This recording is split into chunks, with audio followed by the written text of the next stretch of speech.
Business का problem हो, सेहत का प्रॉब्लम हो, दुश्मनों से प्रॉब्लम हो, बच्चों को एजुकेशन के लिए, किसी को नौकरी के लिए, जो भी प्रॉब्लम हो, हर किस्म की हाजत को पूरा करने के लिए मासूम ने बताया कि एक नमाज है। ये तरीके से आप हाजत की नमाज पढ़ के देखें। मासूम कहते हैं हम जिम्मेदार हैं, हर तुम्हारी जायज़ हाजत पूरी हो जाएगी। एक नौजवान टीचर था, उसने एक मरतबा अपने बूढ़े टीचर को देखा, मास्टर को देखा। एक अरसे के बाद दौड़ के गया, कहने लगा उस्ताद सलाम अलैकुम। बूढ़ा आदमी था वो। अलैकुम सलाम। आपने पहचाना? कहा नहीं, मैं बूढ़ा हो चुका हूँ। कहा मैं आपका स्टूडेंट हूँ, आज आपको 20 साल बाद 25 साल बाद देख रहा हूँ। उस्ताद बहुत खुश हो गया, सीने से लगाया, बेटा क्या कर रहे हो? कहा मैं भी टीचर हूँ। कहा कि तुमने टीचिंग प्रोफेशन क्यों लिया? बहुत तवज्जो, इसमें बहुत ही गहरा मैसेज है। लड़के ने मुस्कुरा के कहा मेरा इंस्पिरेशन आप हैं। मैंने आपको बेहतरीन मास्टर पाया, आपके अखलाक को देखा, आपके कैरेक्टर को देखा, तो मुझे लगा कि टीचर ऐसे होते हैं, लिहाजा मैं भी बनना चाहा। क्या मेरा कौन सा अखलाक तुम्हें मुतासिर किया? तो उसने याद दिलाया कि शायद आपको एक इंसिडेंट याद होगा, जब मैं 3rd या 4th में पढ़ रहा था, आप हमारे क्लास टीचर थे। मेरे एक दोस्त के हाथ में एक नई घड़ी थी, मेरा दिल उस घड़ी पे आ गया। मैंने सोचा इसकी घड़ी मैं चुरा लूँ। लिहाजा जब गेम का वक्त आया, बच्चे सब गेम खेल रहे थे, मैंने उसके बक्से से वो घड़ी पार कर ली। अब चूंकि मैं स्कूल में ही था, उसको कहीं ना कहीं छुपाना था, इतने में पीरियड का टाइम आ गया, तो सब क्लास की तरफ आ गए, तो मैंने अपने जेब में वो घड़ी रख ली। जब मेरे दोस्त ने अपने बक्से में घड़ी न पाई, तो उसने एक मरतबा शिकायत कर दी, रोना धोना शुरू किया कि मेरी घड़ी चली गई। तो उस वक्त आप हमारे टीचर थे, आपने कहा घबराना नहीं, तुम्हारी घड़ी तुम्हें मिल जाएगी। जितने स्टूडेंट थे सबको एक लाइन में खड़ा कर दिया, सब एक लाइन में खड़े हो जाना, मैं खुद तलाशी लेता हूँ, लेकिन पहली शर्त यह है कि सब अपनी आंखें बंद कर लो। सारे स्टूडेंट्स ने आंखें बंद कर ली। अब टीचर ने एक एक को तलाश करना शुरू किया। अब ये लड़का कहता है जब मेरी बारी आई, आप मेरे पास आए, मेरी तो आंखें बंद थी, लेकिन मुझे यकीन था कि आज मुझे बहुत मार पड़ेगी और बहुत जलील होऊंगा, क्योंकि घड़ी मेरे पॉकेट में थी। अब आपने देखा घड़ी मेरे पॉकेट में मिली, आपने चुपके से निकाल लिया। उसके बाद थोड़ी देर के बाद कहा आंखें खोल लो। सब ने आंखें खोली। मैं डर रहा था कि आप मेरा नाम लोगे, लेकिन आपने मेरा नाम नहीं लिया, उस लड़के को घड़ी दे दी। तो मैं ये डर रहा था कि शायद इसलिए आपने नाम नहीं लिया ताकि मैं जलील ना हो जाऊं, लेकिन बाद अकेले में आप मुझे मारोगे, मुझे डांटोगे, लेकिन आपने मुझे मारा ना डांटा, उसका जिक्र ही नहीं किया। ये चीज़ मुझ पे इतना असरअंदाज हुई, मैंने सोचा इसका मतलब टीचर्स ऐसे होते हैं। बस मैंने चाहा कि टीचर बन जाऊं। अब मैं टीचर बन गया, लेकिन आज तक मेरे जहन में ये सवाल आता ही रहता है, आपने दूसरों से ना कहा, ये तो बात समझ में आती है, मुझसे क्यों नहीं कहा? तो टीचर ने कहा बेटा उस वक्त तेरी आंखें बंद थी ना? कहा कि हाँ, मेरी आंखें भी बंद थी, मेरी आंखें भी बंद थी। मैं नहीं चाह रहा था कि मैं उसको देखूं जिसने चुराया था, लिहाजा मुझे भी नहीं पता था कि किसने चुराया था। तो अज़ान मोहतरम, कहने का मकसद यह है कि इंसान जिससे मोहब्बत करता है उस जैसा बनने की कोशिश करता है। इसीलिए परवरदिगार आलम ने जो दीन की इमारत उठाई है, जो दीन इस्लाम की बिल्डिंग उठाई है, वो 2 सुतूनों पे है, 2 पिलर्स पे है। एक पिलर का नाम है अमल, आप हमारे साथ हैं। एक पिलर का नाम है अकीदा। ऐसा नहीं है कि एक पिलर तो मजबूत हो, दूसरा सही नहीं हो, तो फिर वो टिल्ट हो जाएगी। दोनों पिलर्स का मजबूत होना जरूरी है। हमारी जाने कुर्बान छठे इमाम जाफर सादिक अलैहिस्सलाम।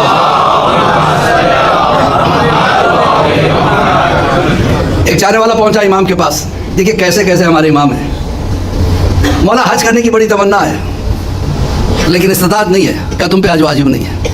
क्योंकि तुम्हारे पास पैसे नहीं है, तुम पे वाजिब नहीं है। क्या मैं जानता हूँ मुझ पे वाजिब नहीं है, लेकिन मैं चाहता हूँ, क्योंकि उसमें बहुत सवाब है, मैं करना चाहता हूँ। इमाम ने मुस्कुरा के कहा एक काम करो, जुमे की नमाज में शरीक हो जाओ, अल्लाह तुम्हें हज का सवाब देगा। उसके बाद एक जुमला कहा है मौला ने, कहा कि देखो हज मालदार पे एक मरतबा वाजिब होता है, लेकिन अल्लाह इतना करीम है कि गरीब को 1 महीने में 4 हज का सवाब दे देता है। जुमा की नमाज पढ़ते रहना, तुम्हें हज का सवाब मिल जाएगा। और एक जगह इमाम फरमाते हैं कि जुमा को मामूली ना समझना, ये गरीबों का हज है। छठे इमाम के पास एक चाहने वाला पहुंचा, कहने लगा मौला मैं हज पे गया था, हज कर रहा था, लेकिन मेरे पास कोई किताब नहीं थी, लिहाजा हर तवाफ़ की जो दुआ थी वो मुझे नहीं मालूम थी। मैं सिर्फ तवाफ़ करता रहा, सलवात पढ़ता रहा, तो क्या मैंने गलत तो नहीं किया? इमाम मुस्कुराए, कहने लगे तूने वो अमल किया जिससे काबा भी खुश हो गया। हर जगह रसूल ने पहचानवाया, कभी हुसैन को पहचानवाया, कभी हसन को, कभी सैयदा को, कभी अली को। क्या अली को पहचानो, ये वली खुदा है। लोगों ने कहा वली के माने क्या होते हैं? कहा जो रिस्क को तकसीम करता है। अब तरह तरह के लोग हुआ करते थे। एक ने सोचा ठीक है आजमा के देख लेंगे। कहा क्या सबको रिस्क पहुंचाते हैं? कहा बिल्कुल सबको रिस्क पहुंचाते हैं। कहा सबको यानी क्या सिर्फ आदमियों को? कहा नहीं, जानवरों को, कीड़ों को, मकोड़ों को, अजिन्ना को। अगर ये बात है तो ठीक है। दिल में ठान लिया कि मैं इम्तिहान लूंगा। चला एक छोटी सी चोटी को एक डिब्बी में बंद किया और उसको अपने जेब में रखा। एक दिन तक बेचारी चोटी को अपनी जेब में रखा। अब अली की तलाश में निकला, देखा कि मौलाए कायनात सहरा में इस तरीके से हाथ घुमा रहे हैं। कि या अली क्या कर रहे हो? का रिस्क दे रहा था। रिस्क दे रहे थे, ऐसे किया तो रिस्क पहुंच गया। क्या तू अगर पहचानता होता तो ऐसे सवाल ना करता। नहीं, या अली सबको रिस्क पहुंचा दिया। का बिल्कुल। या अली जितने अजिन्ना है? कहा हाँ, इंसान हाँ, हैवान हाँ, कीड़े मकोड़े, चूंटियां भी। अली ने मुस्कुरा के कहा अगर तुझे यकीन नहीं आता तो जेब में तेरी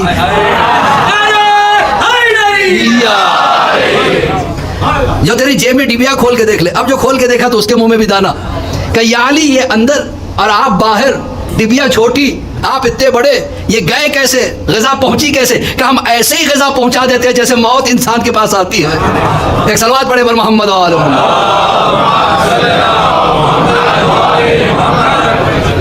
एक और साहब को शौक हुआ इम्तिहान लेने का।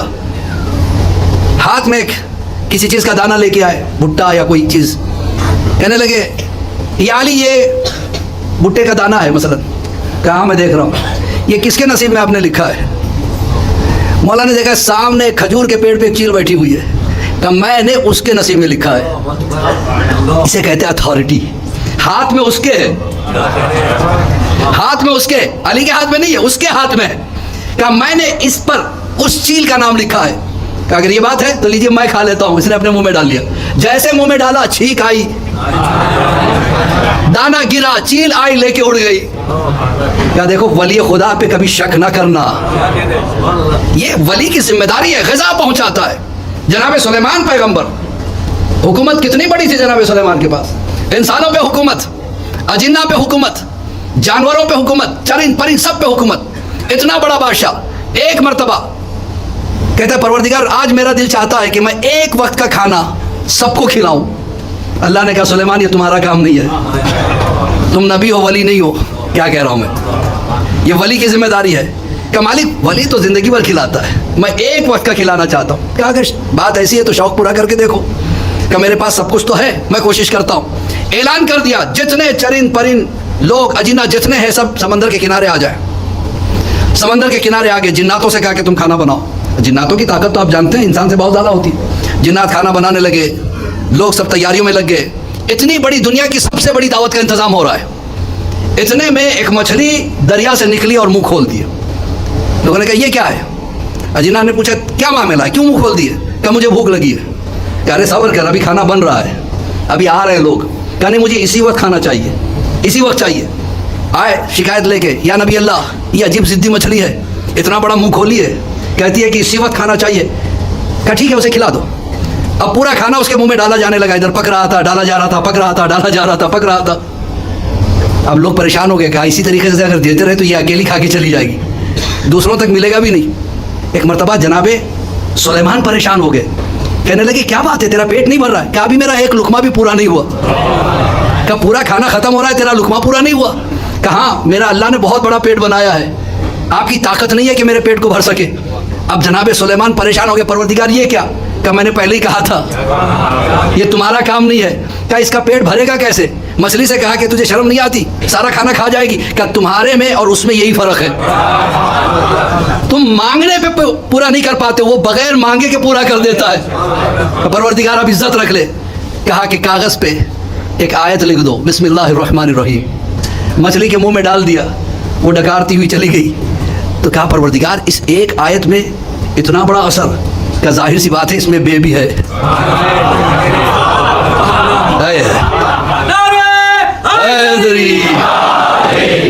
तो अज़ान मोहतरम ये वली का काम है। तो ये और है जिनके दस्तर पे लोग आके शायर नहीं हो पाते। लेकिन हसन का दस्तर देखिए, इमाम हसन का दस्तर था, लंगर था, खुला रहता था 24 घंटे। आओ जो आए आके पेट भर के खा के जाओ। लोग आते थे, खाते थे, जाते थे।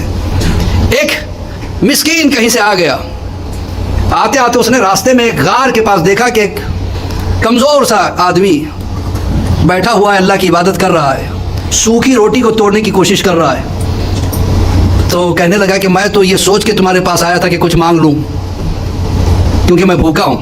कहा कोई बात नहीं, वो देखो सामने लंगर लगा हुआ है, वहाँ चले जाओ। वहाँ चला गया।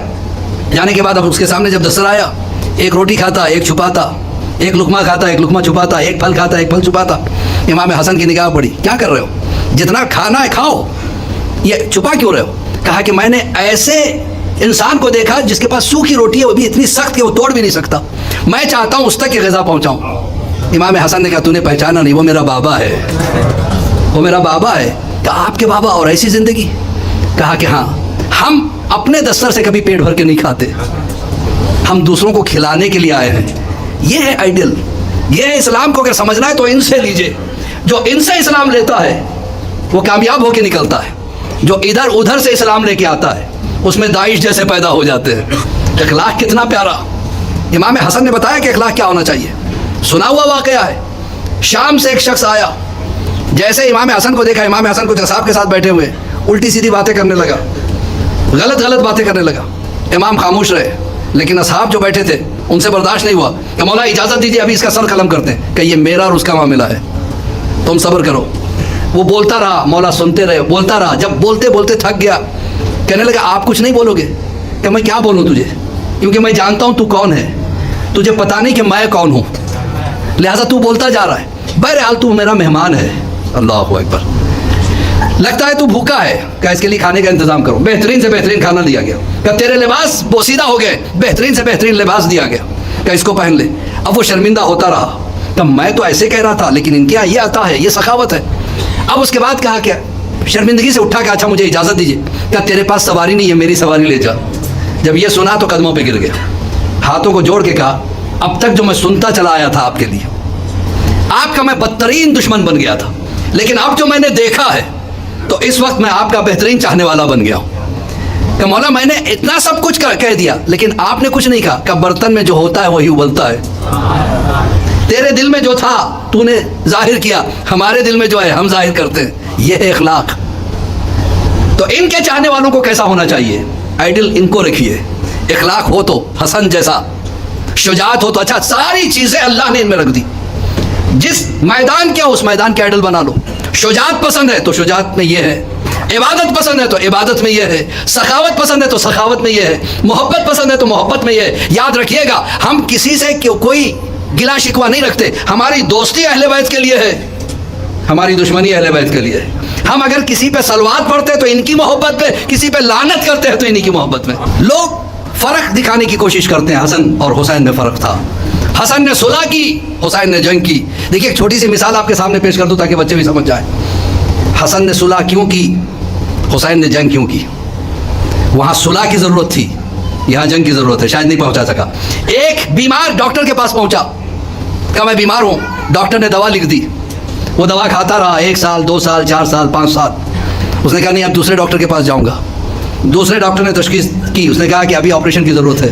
क्या अर्ज़ कर रहा हूँ, आपने कहा कि ये अजीब डॉक्टर है, ये दवा दे रहा था, वो ऑपरेशन कह रहा है। हमने किसी तीसरे डॉक्टर से पूछा, उसने कहा जब तक बीमारी कंट्रोल में थी दवा की ज़रूरत थी, जब कंट्रोल से बाहर हो गई तो ऑपरेशन की ज़रूरत हो गई। तो हसन सुलह तक महदूद इसलिए थे कि सुलह की ज़रूरत थी, लेकिन जब दीन और ख़तरे में आ गया तो फिर जंग की ज़रूरत हो गई। रज़ान मोहतरम, अगर हसन की जगह हुसैन होते तो वही करते, हुसैन की जगह हसन होते तो वही करते। हर तरह से इमामत को दबाने की कोशिश की गई, हर तरह से। हत्ता कि अमीर शाम ने एक मरतबा अपने दरबार में इमाम हसन को बुलाया। बुलाने के बाद पहले से कह दिया दरबार में, देखो बहुत हो गई इज़्ज़त इन लोगों की, बनी हाशिम की, अब कोई इज़्ज़त नहीं करेगा। वो आने वाले हैं। 2 हबशी गुलामों को दरवाजे के पास खड़ा किया, उनकी ड्यूटी थी, कोई भी आता तो पर्दा हटाते, वो अंदर आता तो फिर पर्दा गिरा देते। कहा खबरदार जब हसन आए तो पर्दा ना हटाना। इधर दरबारियों से कहा कोई खड़े होकर इज़्ज़त ना करना, कोई जगह भी मत देना। पूरी कुर्सियाँ फुल हो चुकी थी और इमाम हसन के लिए हुक्म हुआ कि आइए। जब इमाम चले, देखिए यही फ़र्क है हम में और दूसरों में, हम इन पे अकीदा रखते हैं, दूसरे नहीं रखते। जब इमाम चले हैं, एक हवा चली, पर्दा हटा, इमाम अंदर दाखिल हुए। जैसे इमाम दाखिल हुए, अमीर शाम सबसे पहले खड़ा हो गया। जैसे वो खड़ा हुआ, पूरा दरबार खड़ा हो गया। इमाम मुस्कुरा के कहने लगे, ये हबशी तेरे गुलाम थे, वो जो हवा चली वो हमारी गुलाम है।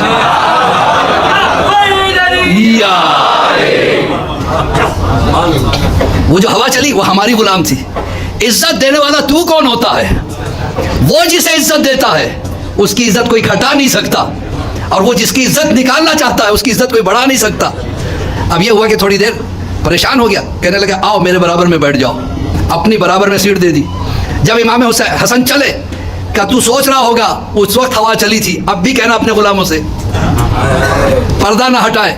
ये गुलामों की तरफ देखा, गुलाम खड़े हुए हैं। जैसे इमाम आगे बढ़े फिर हवा चली, फिर पर्दा हटा। इमाम पलट के कहने लगे, अब यकीन हुआ तेरे गुलाम और है, हमारे गुलाम और है।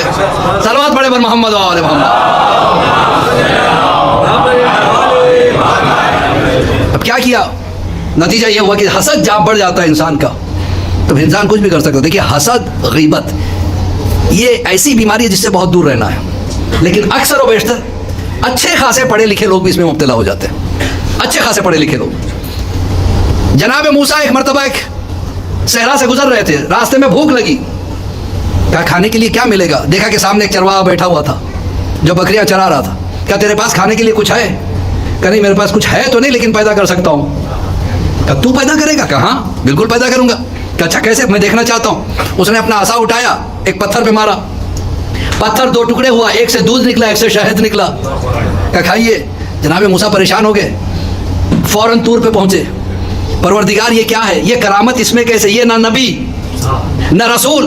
कहा कि इसमें कुछ चीजें हैं जो मुझे बहुत पसंद है। क्या वो क्या है? ये किसी से हसद नहीं करता, किसी की गीबत नहीं करता, कभी फक्र नहीं करता, लिहाजा मैंने इसमें करामतें डाल दी हैं। अज़ान मोहतरम, मेरी आदत है कि मैं कुछ ना कुछ तोहफा देने की कोशिश करता हूँ मजलिसों में। उसे एक नौजवान ने पूछा था, क़िबला मैं नमाज हाजत पढ़ता हूँ, कभी कभी मेरी हाजत पूरी होती है, कभी नहीं पूरी होती है। मैंने कहा वो मसलहत खुदा है, और जो तुम पढ़ते हो उसका अजर तो तुम्हें मिलेगा ही। लेकिन नमाज हाजत के भी कई तरीक़े हैं। अक्सर लोग क्या करते हैं, 2 रकात नमाज हाजत की नीयत से सुबह की नमाज की तरह पढ़ लेते हैं। ठीक है, यही तरीका भी है, लेकिन इसके लिए भी कुछ प्रिपरेशन की ज़रूरत है। इंसान को बिजनेस का प्रॉब्लम हो, सेहत का प्रॉब्लम हो, मासूमीन ने हमें बताया, बिजनेस का प्रॉब्लम हो, सेहत का प्रॉब्लम हो, दुश्मनों से प्रॉब्लम हो, दोस्तों से प्रॉब्लम हो, रिश्तेदारों से प्रॉब्लम हो, हत्ता कि औलाद से प्रॉब्लम हो, या औलाद को माँ बाप से प्रॉब्लम हो, हर किस्म की हाजत को पूरा करने के लिए मासूम ने बताया कि एक नमाज है। लेकिन वो नमाज को शुरू करने से पहले बुध के दिन से तैयारी शुरू हो जाती है। यानी वेडनेसडे रोज़ा रखे, थर्सडे रोज़ा रखे और फ्राइडे रोज़ा रखे। ये 3 दिन लगातार रोज़ा रखें और रोज़े की नीयत करें कि रोज़ा रखता हूँ नमाज हाजत के लिए, फुला हाजत के लिए, और वतन अल्लाह। ये 3 दिन रोज़ा रखने के बाद जुमे के दिन बाद नमाज जुमा रोज़े की हालत में, अगर छत है तो छत पर या किसी खुले मैदान में, अगर ये भी मैसर नहीं है तो अपने फ्लैट में तन्हाई में 2 रकात नमाज पढ़े, और 2 रकात नमाज पढ़ के दुआ करे, परवरदिगार फुला हाजत के लिए मैं नमाज पढ़ रहा हूँ, बिल्कुल सुबह की नमाज की तरह। फिर उसके बाद देखे बराबर हाजत पूरी होती है। मासूम कहते हैं हम जिम्मेदार हैं, हर तुम्हारी जायज़ हाजत पूरी हो जाएगी। एक सलवात पढ़े और मोहम्मद व आले मोहम्मद। बहुत आसान तरीका है, बच्चों को एजुकेशन के लिए, किसी को नौकरी के लिए, जो भी प्रॉब्लम हो, ये तरीके से आप हाजत की नमाज पढ़ के देखें। और इसमें उलमा ने यह भी ऐड किया है कि एक सलवात की तस्बीह पढ़ के जनाब सैयदा को हदिया करें। एक सलवात की तस्बीह पढ़ के इमाम ज़माना को हदिया करें, और फिर वास्ता दे अल्लाह को सैयदा का और इमाम ज़माना का, और फिर इन्हें वास्ता दे अल्लाह का, फिर अपनी हाजत को बयान करें। तरीका होता है, कभी कभी हमें तरीका नहीं पता होता है और हम पढ़ लेते हैं, बाद में मायूस हो जाते हैं, और मायूसी को याद रखिएगा।